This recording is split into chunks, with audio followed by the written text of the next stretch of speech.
China, which today is called the People's Republic of China, is a huge country with a communist government that covers about 1/5 of the continent of Asia.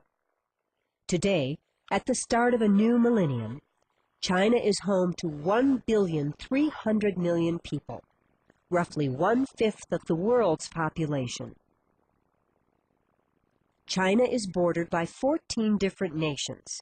To its north is Mongolia, and then moving westward are the Muslim countries of Kazakhstan, Kyrgyzstan, Tajikistan, Afghanistan, and Pakistan. From there, China borders India, and after that, the small Hindu and Buddhist kingdom of Nepal, and then tiny Bhutan. After that, China's border meets India again, until it reaches Myanmar, Laos, and Vietnam. China's coastline runs along the China Sea and the Yellow Sea, which are parts of the Pacific Ocean. Off the coast, the nation of Taiwan, or Nationalist China, was governed from the mainland capital of Beijing before the Communists took over in 1949, and it is still claimed by the People's Republic today. In the northeast are the last of China's neighbors. One is the small communist nation of North Korea, and the other is the enormous nation of Russia. China has several important rivers that are used for transportation. The two main rivers are the Yellow River and the Yangtze River.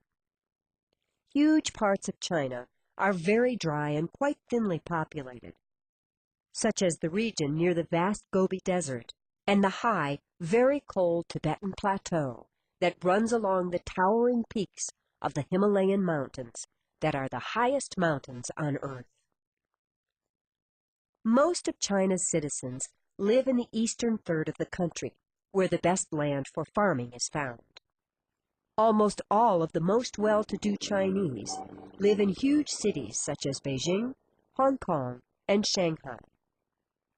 But the majority of Chinese are less prosperous farmers, like those seen here, that live in rural areas. Nearly everyone in China writes and reads the official language called Mandarin, but the Chinese speak many different dialects. That is why people from different regions of the country often have difficulty understanding one another.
In China, the ancient Zhou dynasty was crumbling.